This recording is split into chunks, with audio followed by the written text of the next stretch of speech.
안녕하세요. 남간사고학원의 남간입니다. 이전 영상을 끝으로 공중보건학 파트가 모두 끝이 났습니다. 그래서 오늘은 마지막 파트인 실기 파트를 다룰 겁니다. 이제 얼마 안 남았으니까 좀 더 힘내보자고요. 실기 파트의 단순 암기 문제 먼저 볼 건데요. 비위관 영양 시 주사기로 흡입한 위 내용물을 다시 넣어주는 이유. 가끔 단순 암기 문제로 출제되는 문제예요. 별거 없죠? 네. 다시 안 넣어주면 체외과 전해질이 손실되기 때문에 불균형을 방지하기 위한 겁니다. 환자가 눈치채지 못하게 측정해야 하는 활력 징후는 다 아실 거예요. 호흡이죠. 그래서 맥박을 측정한 이후 환자가 알아채지 못하게 호흡을 측정하는 거죠.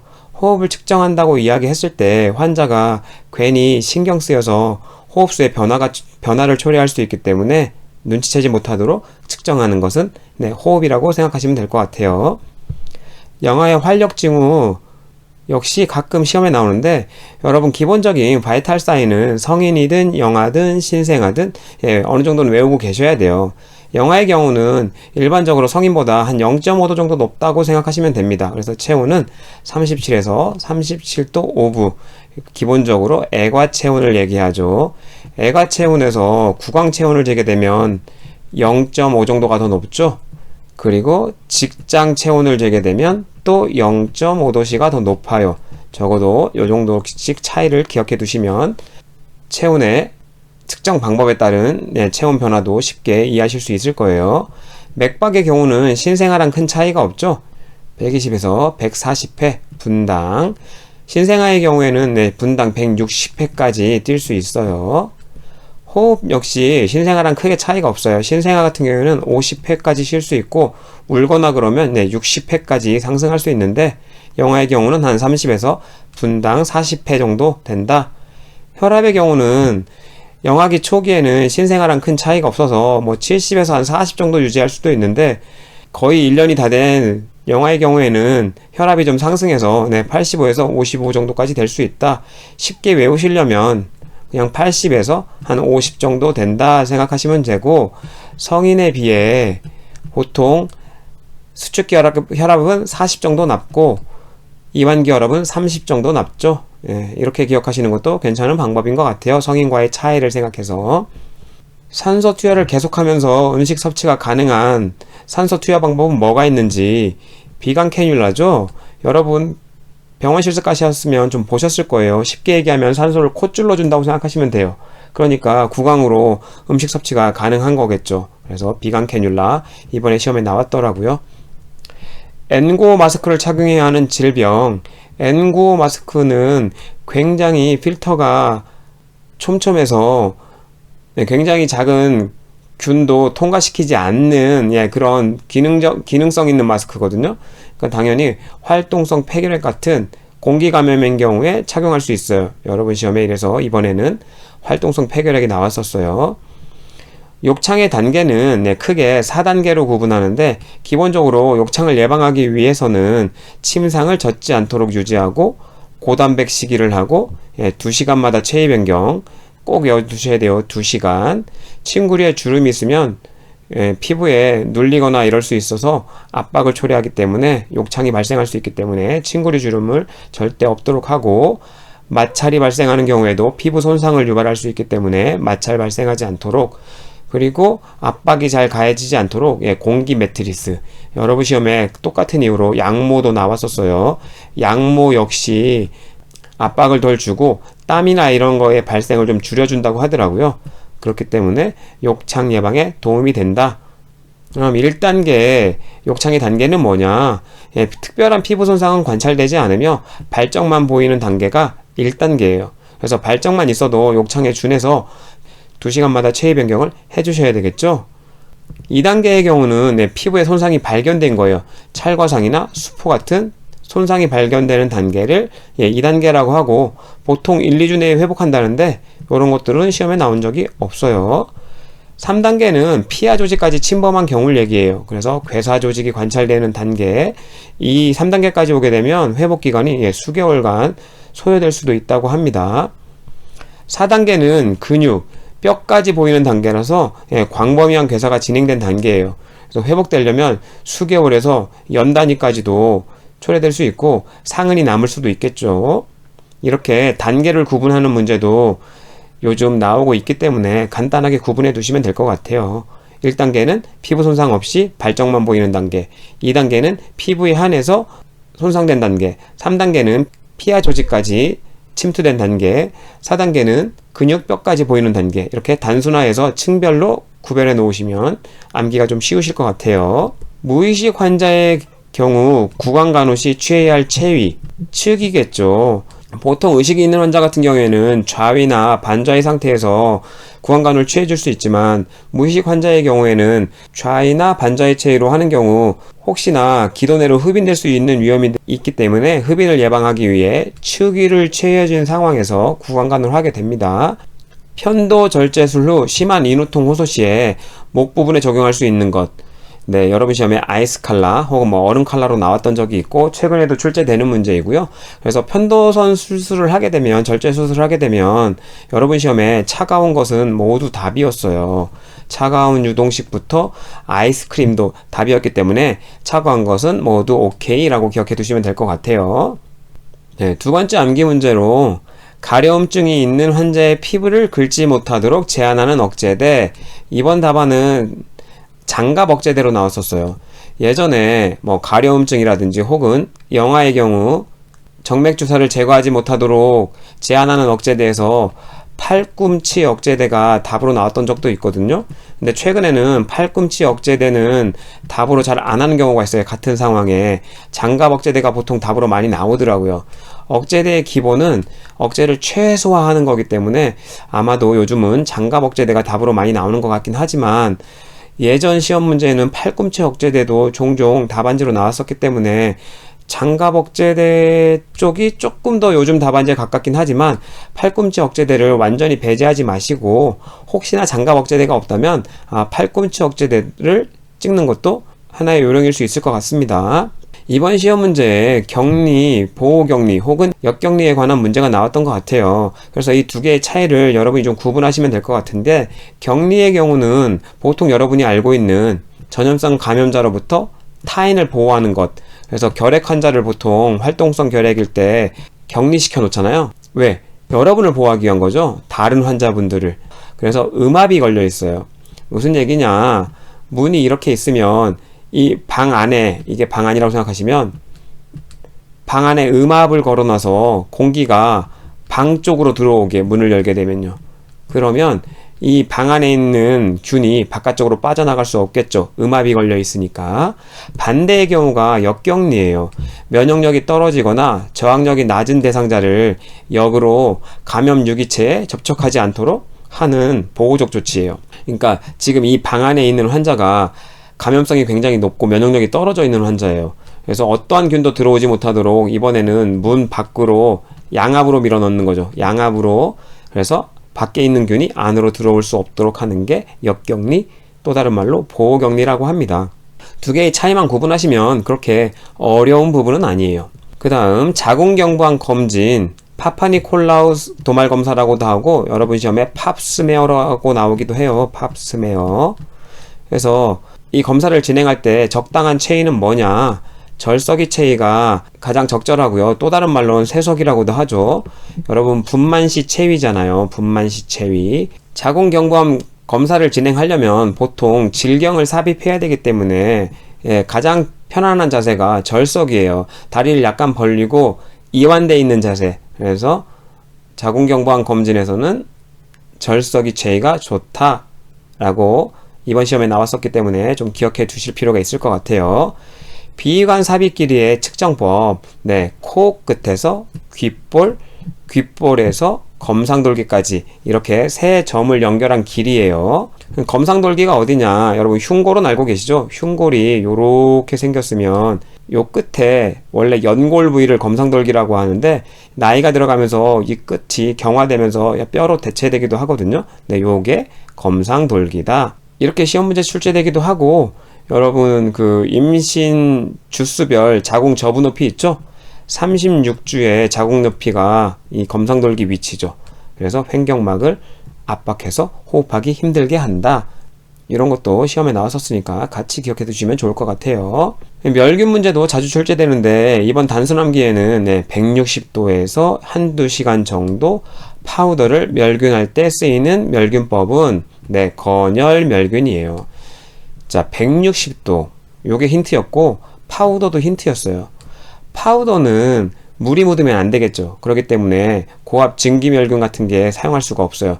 증기가 없는 건열을 써야 되겠죠. 그리고 160도면 굉장히 높은 온도예요. 여러분이 이 멸균법도 나중에 제가 다시 한번 정리를 해드리겠지만 여러분 시험에 제일 잘 나오는 멸균법이 고압증기 멸균법이잖아요. 고압증기 멸균법. 이 고압증기의 경우에는 121도에서 대략 123도 정도? 이 정도 온도에서 30분 정도 멸균을 해야 되고 135도 정도도 있긴 한데 여러분 시험에 잘 나오진 않아요. 135도시에서는 3에서 5분 정도 멸균을 진행한다고 하고요.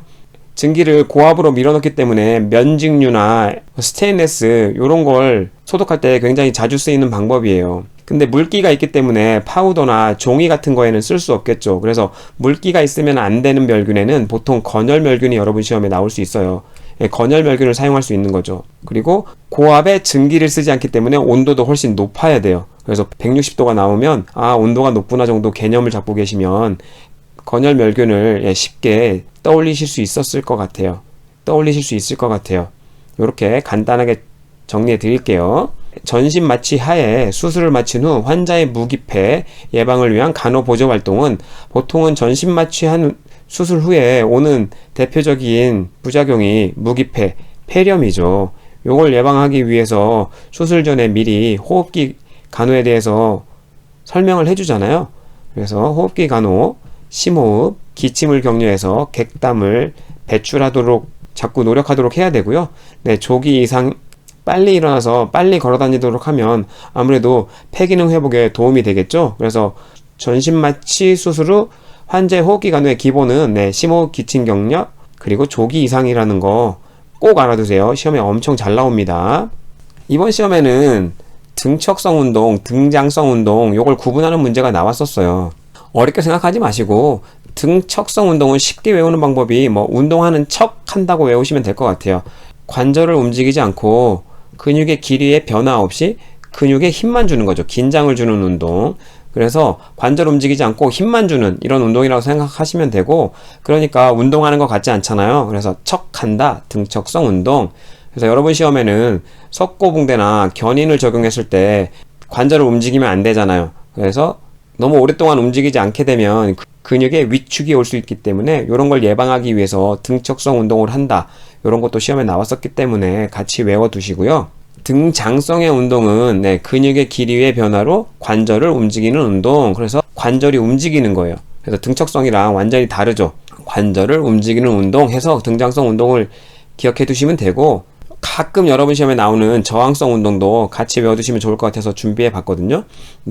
쉬워요. 중력에 저항해 하는 운동. 그래서 쉽게 얘기하면 웨이트 트레이닝 같은 게 다 저항성 운동이에요. 밴드든 덤벨이든 무게를 쳐서 중력에 저항해서 하는 운동. 이거의 가장 큰 목적은 뭐예요?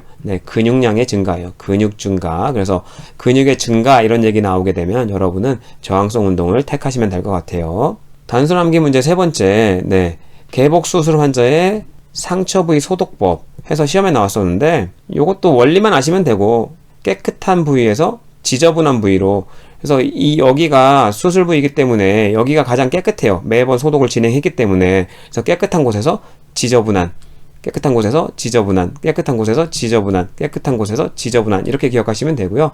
이렇게 해도 되고, 깨끗한 건 먼저 소독하고 점점 바깥쪽으로 3, 4, 이렇게 5 이해되시죠? 깨끗한 거 먼저, 그 다음 덜 깨끗한 쪽, 덜 깨끗한 쪽으로 가는 것도 방법이에요. 원리만 기억하시면 됩니다. 깨끗한 곳에서 지저분한 곳, 둘 중 하나 나오면 그것만 고르시면 돼요. 깨끗한 곳에서 지저분한 곳 생각하시고 고르시면 될 것 같습니다.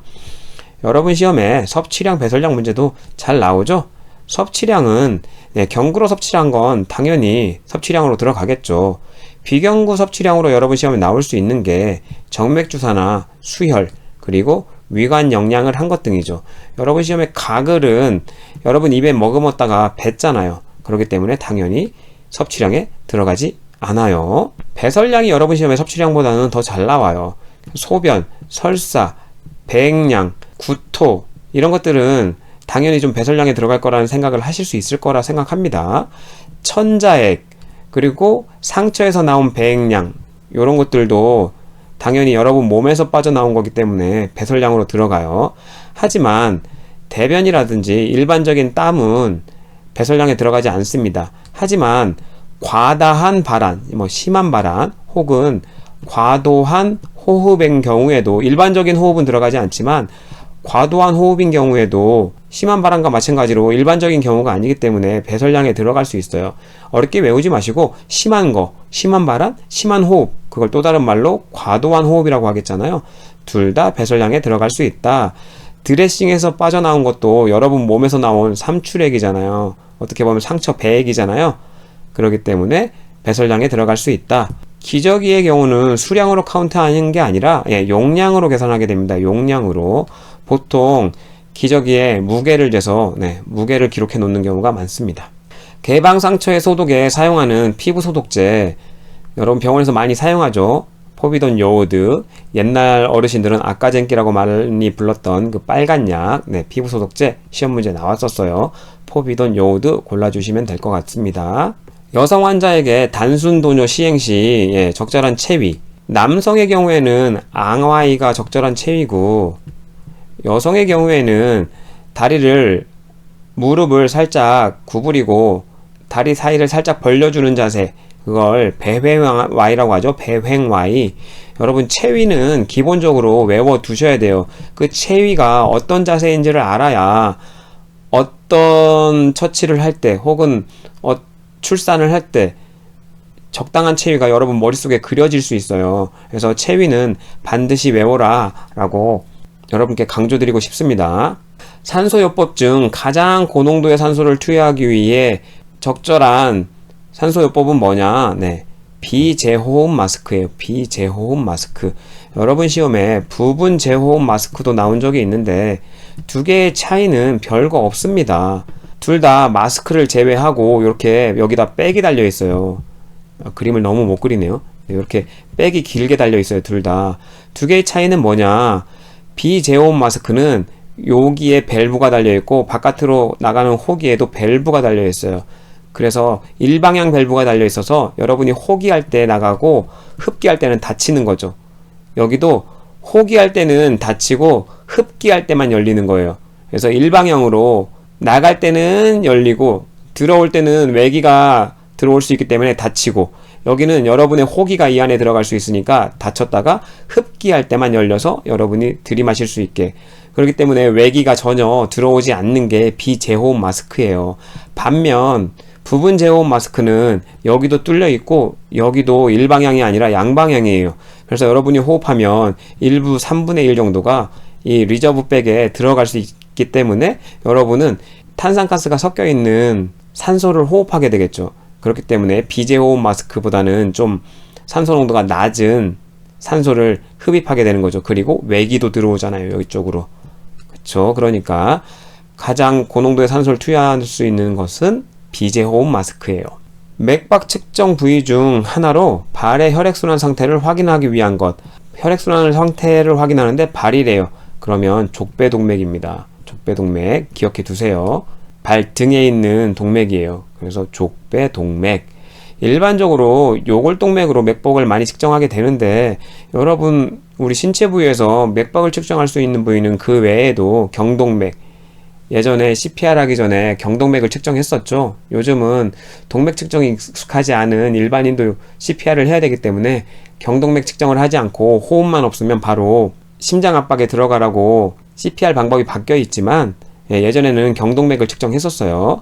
그리고 여러분이 혈압 잴 때 청진기를 올려놓는 상완동맥 그 외로는 축두동맥, 대퇴동맥, 슬화동맥, 후경골동맥 등이 일반적으로 맥박을 측정할 수 있는 곳이에요. 여러분 시험에 잘 나왔던 적은 없기 때문에 그 외에는 이름 정도만 알고 계셔도 좋을 것 같고 굳이 안 해오셔도 저는 개인적으로 괜찮다고 생각해요.